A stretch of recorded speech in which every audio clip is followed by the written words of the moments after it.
Hey, hope all is well. So today's lecture, I kind of planned this to be unscripted in a scripted format. So I just quickly want to explain what I mean by that, what we're going to discuss, and we'll proceed from there.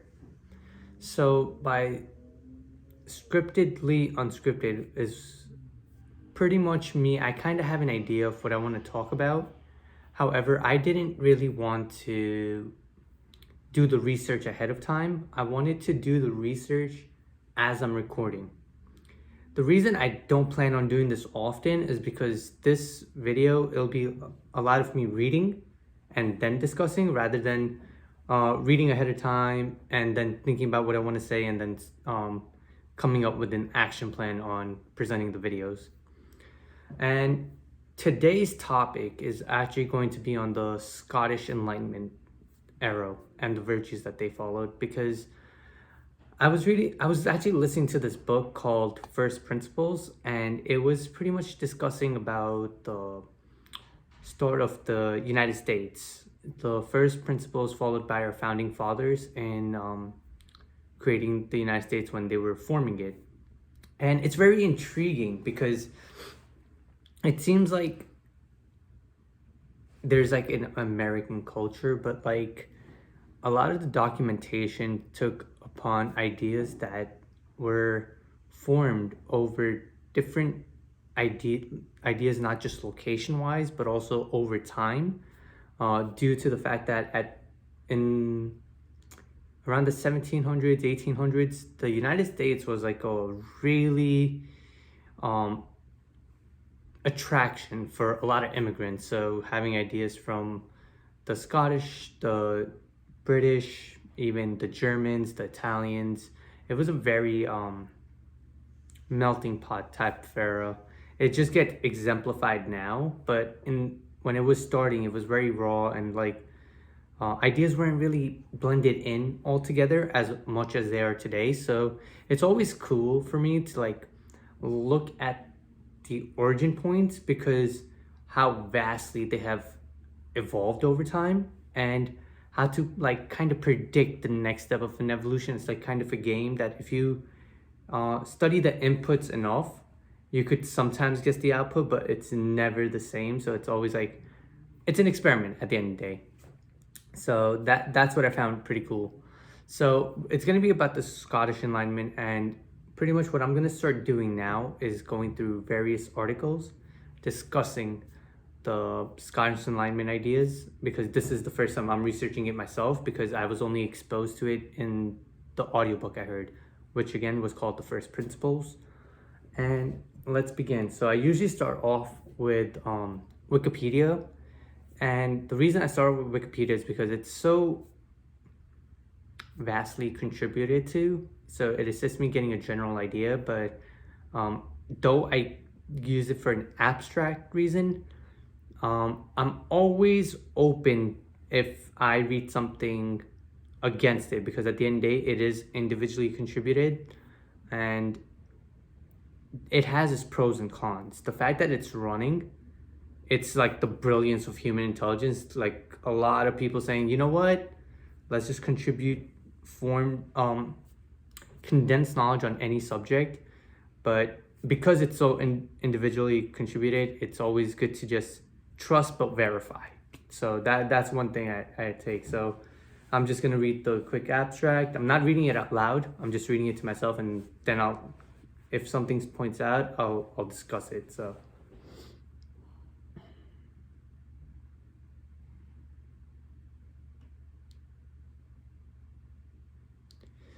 one thing I want to highlight right away, it is characterized by outpouring of intellectual and scientific accomplishments. So at this point, typically, I would be doing this throughout the week and not in the video. I would open up notes and I just like copy paste that in so I could refer back to it and I have a talking point. But I would also think about it a lot more, that I don't really have the time to do for this video, but I would try to figure out what it means, like what are they trying to say and what do they mean by intellectual and scientific accomplishments. So I would try to find examples of some accomplishment that took place from the 18th and early 19th century, so I could kind of get an idea on why they were able to condense it. So that's one thing. So I'm assuming, so the next sentence right away, it goes into Scotland had a network of schools, and they already had 4 universities. So now I get a better sense of what they meant by the intellectual aspect of it. So I'm hoping they could really discuss about the scientific too. So that would be cool. Reading new books, intense discussion. So intellectual is still being highlighted for now. Creation of select societies. Okay. So I guess that's like creating the network of universities. Oh, fun fact, it was called the Poker Club. So the Poker Club is showing me a hyperlink. So at this point, I would generally open it up in a new tab and read more into it. But for this video, I'm just gonna stick to the Scottish Enlightenment and not really jump around, because when you're doing research, it's a lot better to jump around. But just for the purpose of this video, I'm just trying to get I'm really trying to create a video which highlights my how-tos.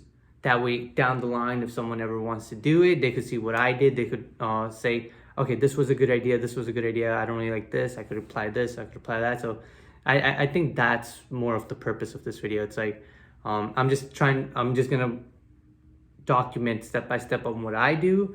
And if someone wants to follow these steps to apply to something else, not necessarily YouTube videos, but also like doing a research paper or anything like that, more than welcome. So I think that was like, I thought that was really cool, and that's why I wanted to record this video.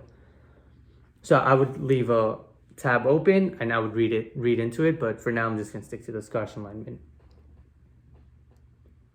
So they were rapidly advancing in philosophy. Let's go philosophy. Political economy, engineering, architecture, medicine, geology, archaeology, botany, and zoology. Law, agriculture, chemistry, and sociology. So a lot of mixed, diverse areas of specialization that, like, if you come together, you could explain something to someone else. So for example, someone studying botany could speak to someone studying medicine about how some plant herbs can be ingested and how they react to the human body. So you could already like infer of possible discussions taking place at this time. So I really like to think about what's going on, try to put myself in the shoe and see if what I'm reading makes sense. So that's also another step that I take.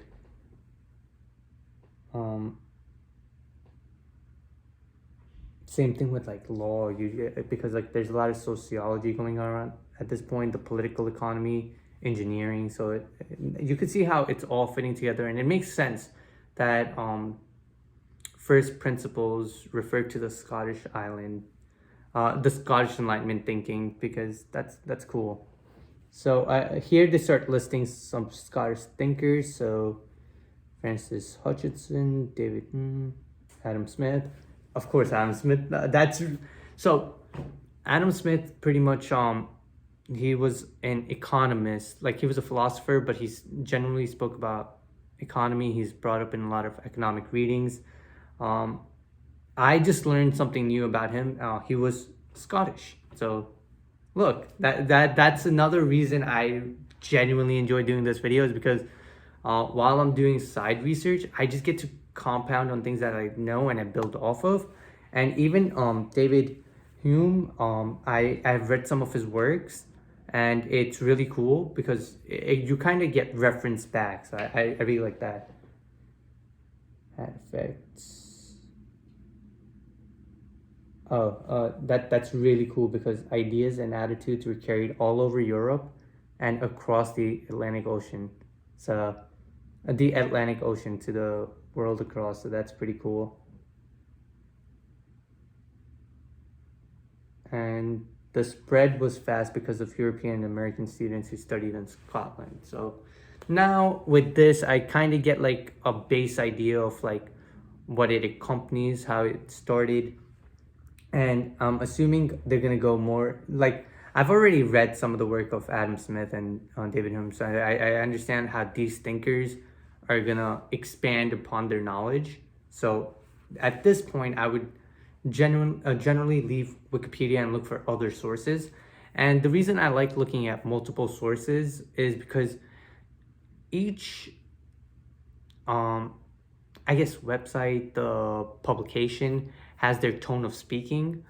They have their own narratives, and there's a message that they're trying to convey. So I love exposing myself to not just the same idea, but in different ways that it was perceived. Because at the end of the day, perception is reality. So if some person thought about it this way, and there's a opposing article, that means both of them to an extent are valid, and it's very important to like dig deep into it before you form your beliefs. So that's something I'd like to do, is not just learn about a topic, but a topic with multiple viewpoints, because that just seeing new perspectives just helps. And that's why like I personally feel like a lot of people say you should travel, because one thing that was highlighted in First Principles was one of the founding fathers, I forget the name, he worked so hard establishing everything, and he drew upon the Scottish writers.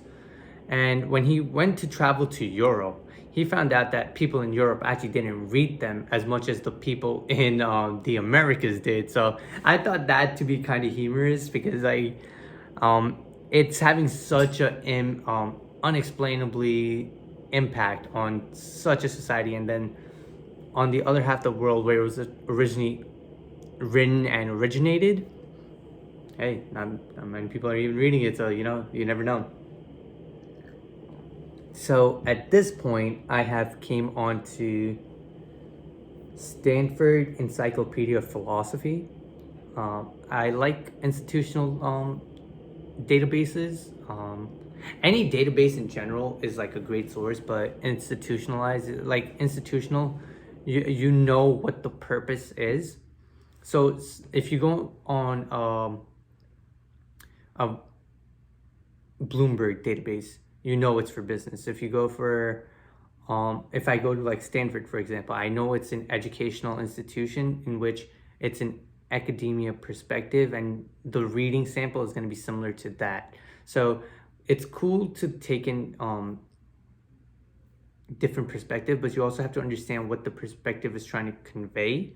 That way you already have an idea, and you could like you could either confirm it or see where you were incorrect and course correct. These are like tiny you should never assume things, but when you're researching, it's okay to have a little assumption and be okay with being proven wrong, because that's where you get comfortable with like experimenting and just assuming some things. And it's also a humbling experience when you're wrong, because it's like, hey, if I was wrong about one thing, there's a chance I could be wrong about something else, and it's quite humbling. So setting up low risk assumptions in which you're just thinking about it, and then you could like experiment. Going back to the scientific method, even the scientific method, if you realize, it starts with a hypothesis. We're just trying to figure something out, and this is what we think is going to happen. So yes, humans have a tendency to look for confirmation rather than information, but I think that's a personal safeguard you have to set for yourself, and depending on the situation. But going back to that, I just want to go back to the article and speak more into this. Philosophy was at the core of the 18th. So it pretty much gives the same people listed in the Wikipedia page in this. So that's pretty cool. I want to discuss some ideas. Okay, so it's setting up a read, and this article really is going to speak about philosophers and what they want to do, right? So personally, what I do at this point, this is one of my favorite points, and I'm so happy I brought up. So it gives me major figures, um, Carmichael on natural law, uh, and then Hutchinson and Archibald Campbell. Okay, and then it's just broken down, right? So I don't look at individuals alone. So what I like to do is I like number two because it shows Carmichael on natural law. So if I want to study more about natural law, I'll go directly to there. Um, on aesthetics and religion, if I want to learn more about that, we could go there. George Campbell's on miracles, so we could go there. There's a topic on rhetoric, rhetorical traditions, common sense, moral sentiment, Christian Stoicism. Stoicism is very cool. I'm a big fan of Stoicism, so we might go on that for now. But the social state, history and philosophy, and then it goes into that. So, I will open up George Campbell on miracles because it's just, you know, everyone could use a miracle once in a while. Do not dedicate a book on religion, but so it's giving a background on George Campbell. He became a principal in 1759, fun fact, and was the founding member of Arbidin Philosophical Society, which means the wise cub. So that's cool. Begin writing papers. So in 1763, he first published. So these are just fun facts. It's good to know. I wouldn't really bring it up in the video, but these are just like tiny golden nuggets that I pick up along the way as I'm prepping these videos. So that's another thing that I like doing, just building up on random fun facts, because you never know when you're gonna need them. And people think you're like witty and stuff, but it's just like over time you just accumulate so much. So that's just a fun thing to do along the way, just picking up little golden nuggets.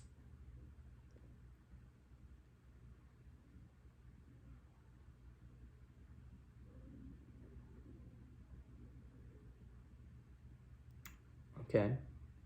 So what he speaks about miracles, what I'm getting an idea is this is where he's refuting religion in general. And he's talking about miracles are just like a natural tendency rather than a cause of the divine. So I think he's at this point, if you are familiar with the time era, religion and state were mixed, very, very, not even just mixed. They were intertwined to a point where it was one or the same. So I can understand this perspective, and this is what I would have highlighted. Because even in like, speaking of the states and the Constitution, I think one of the major goals was always to separate state and religion, and I would have discussed that in like a normal video. I would have discussed the first principles. I would have brought up how state and religion, the state and religion were separated, and I would bring up this aspect to it as an example to why they want to separate religion, because it makes sense. Belief are strong driving force. So if you want to make a decision for the masses and there's intertwined belief, it could turn into a dictatorship. So this makes sense. And he really goes into, we consider miracles just because they're experienced, and how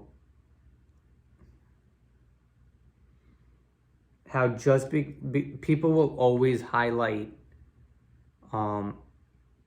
miracles, he's saying, in experience, but people remember things falsely and not every perspective is the same. So this is cool. For the sake of time, I'm gonna just go to the next article. So continue to cite. There's some ads here, just taking that out. So what I'm on at the moment is Britannica, and it's talking about the Scottish Enlightenment. So again, this is giving me a quick paragraph. I'm just gonna read it to myself, and if I come across something cool, I'll just highlight it. Hotbed of geniuses, that's cool. Persons of good sense seldom fall into disputation, so that's interesting.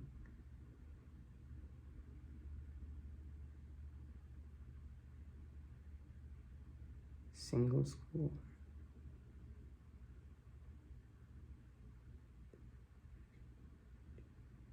So I just want to highlight one sentence which I really appreciate. Scottish Enlightenment was neither single schools of philosophical thought nor a single intellectual movement. So I personally take that as this Enlightenment area wasn't just a sole purpose. It was a lot of moving cogs that came together to really expand it and watch it grow. And the reason I'm gonna interpret it is because I'm seeing a lot of different philosophers. Though I'm only like have experience reading about the philosophy of economy and philosophy. Those are the two I was familiar with. There's other people studying other things like medicine, law, agriculture, botany. So it's the coming together of ideas and knowledge is what I really think stood out. And I could see that being a benefit because of having in a corporate setting. I'm gonna give an example of a corporate setting and seeing how this works along with something applied in applicable to the real life characteristics. In any organization that you're running, it's important to have like a mission statement, which gets generally overlooked, because at the end of the day, you want people to want to achieve that mission statement regardless of what they do. So once they're reaching for the mission statement, a lot of decisions are going to be made for them rather than them having to always ask, what should I be doing? What should I be doing? And being guided. That way, when you're at a higher up level and your subordinates and your team and your delegates can make a decision without you being there. Yes, you could set up a safeguard that you could make a decision, just run it by me first. And a lot of corporations do that, and it works tremendously. If you have someone that really understands the bigger picture, once you get there, you could tell them, come up with ideas and bring it back to me. I'll see if I could approve it. And there's also the route that like some managers give them the automatic approval and they say use your best judgment, and both work and both are required at a certain amount of time, because I'm a firm believer in trust but verify, because I'll trust the person to do it and I'll let them do it, and I have a very hands-off approach. I'm a believer in micromanagement, but also my style is executive level thinking. So I'm not thinking in terms of day to day. I'm thinking in terms of down the line, like 3 years, 5 years. I don't like going further than 5 years per se, because technology is changing, mindsets changes. There's always movements happening. In the United States per se, there's an election every 4 years, so you always want to see what's going on with that. So I don't like going past 5 years, but if you really have a strong vision and someone could see past 10 years, that's a cool thing, you know? So that's what I really liked about the sentence. Not a single school of philosophical thoughts, nor a single intellectual movement. And I'm very happy I came across this sentence because I was able to highlight what I would be thinking about in my own head and really just document it and really show this is like the process. And I think I'm very, very happy with the goal I had set out for this video, and I was able to like create it, so it's cool. And just to quickly sum up what the objective of the video was and my attempt to create it, I guess, was I wanted to show you what type of research I do, and at the same time how I go about thinking what I'm thinking and how I come up with talking points. So I start off with an abstract thing like Wikipedia, and I try to go from abstract to specific examples from different publications to see different perspectives, to understand different ideas. And then I kind of think about these ideas, and I right now I've only thought about it for 20 minutes, but this is something I'd spent time thinking about for, I would say, an easy an hour 30 minutes. And just, it could be thoughts about nothing. Like there have been moments I've been thinking about something for an hour and I would realize, wow, this is not applicable to me at all, and I'll just move on. Like I there's no point of crying over spilled milk.